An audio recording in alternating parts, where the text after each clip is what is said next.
Hi almal, my naam is Kobus Kreer, is die 28ste Mei 2025. So tyd gelede word ek gevra om by 'n skool te gaan bedien. En wat 'n amazing oggend. Hoe kragtig het God daar gewerk. Jy weet hoe ek in die skool sal instap en ek voel die anointing en hoe die kinders besig is om te worship, toe wys die Heilige Gees vir my links agter in die hoek en regs agter in die hoek, toe staan daar in die hoek, in elke hoek 'n engel, so groot en so hoog, soos wat die skool se dak is, en elke een van hulle hou 'n swaard uit, na weerskante van my, met so blou vlam, wat weerskante van my kom, en bo oor my, bo in die by die skool se dak, is daar 'n koepel, dit lyk amper soos 'n bubbel, ek weet nie, dis moeilik om te beskryf, maar toe weet ek, hier gaan iets groot gebeur, en soos wat ek besig is om te bedien, en die kinders kom vorentoe, en dat oor 100 kinders vorentoe gekom, en hulle harte vir Jesus gegee. Hoe amazing is dit? En toe gebeur het so, dat daar kinders is wat vra, dat oor 60, as ek so vinnig skat, agtergebly wat gevra het, hulle soek gebed, van hulle het gestruggle met addictions, van hulle het gestruggle met siektes, en daar spesifieke meisiekie by my gekom wat gesê het, hulle het vir haar gesê, sy het kanker, sy het borskanker, en die oomblik toe ek haar aanraak en begin bid, toe begin hierdie gees van kanker manifesteer, en die Heilige Gees kom, Jesus maak haar vry, en sy het 'n testimony agterna gegee, van hoe goed sy voel, sy's vry, sy's los van al hierdie pille en alles, en sy voel amazing. Daar's iemand gewees wat aan bloedvloeiing gelei het, wat genees is. En soveel meer is daar nog ander kinders ook vrygekom, van goed wat hulle aan vas was. En al hierdie amazing goed gebeur, en kinders kom vry, en die Heilige Gees genees mense, en die Heilige Gees maak mense vry, en as daar mense wat agterna kom en sê, yes, Kobus het net 'n geleentheid gesoek, van die mense wat daar was, wat betrokke was, onderwysers wat sê, yes, hoe kan Kobus so iets laat gebeur, hy moes almal eers gesalf het, met olie, dat die demone hulle nou nie gaan aanval nie, so asof dit in my hande is, wat God, die Heilige Gees doen. Ek kan niks doen nie. Ek is net 'n wessel deur wie die Heilige Gees werk. God het daai oggend besluit om kinders te kom vrymaak. En om kinders te trek in die koninkryk in.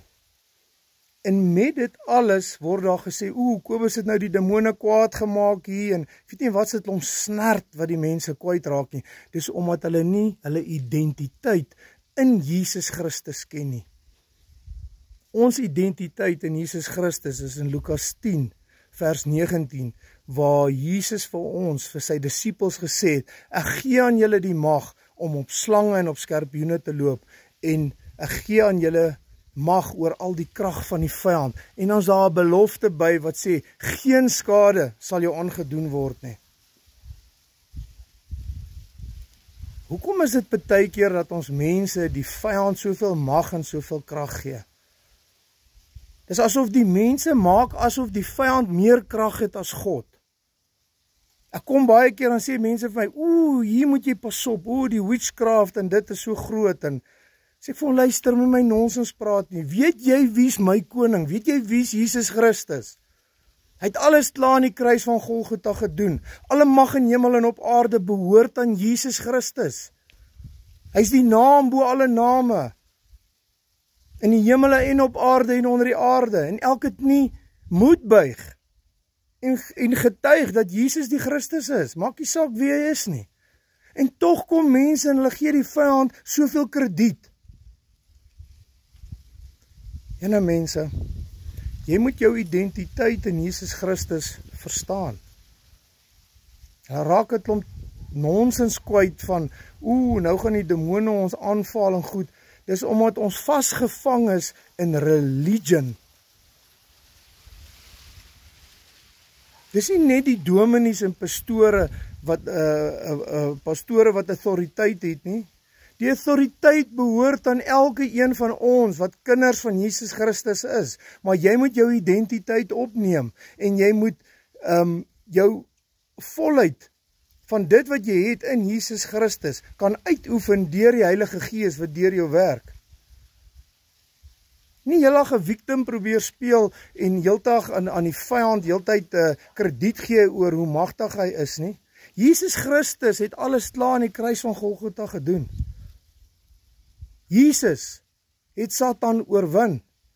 Openbaring 12 vers 11 staan daar baie duidelik, deur die bloed van die lam, deur die bloed van Jesus Christus en deur die woord van ons getuienisse is Satan oorwin.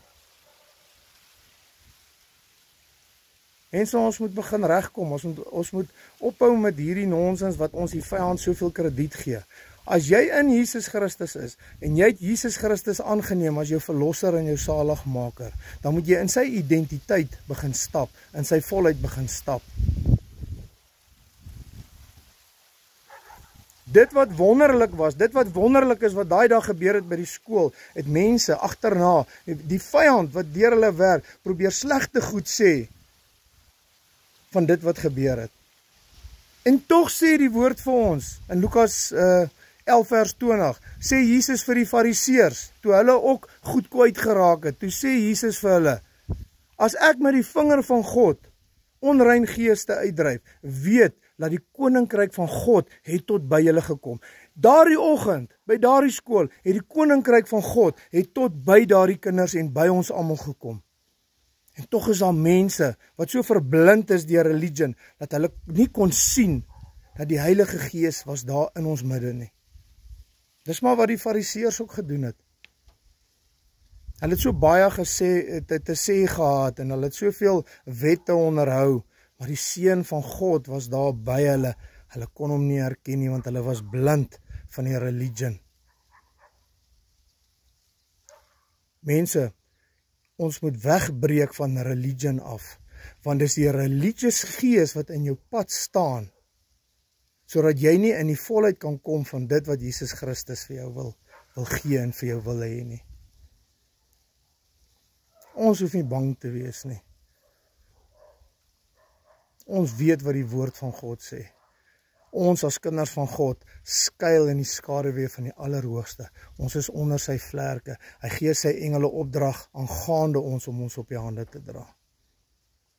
Dis tyd om jou swaard van die Gees, die woord van God op te neem, om bietjie te gaan lees, sodat jy kan weet wat die woord van God sê, en om te bestudeer van waar jou identiteit is in Jesus Christus. Mense, ek wil dit so vinnig met julle deel. Baie seën vir julle en baie sterkte.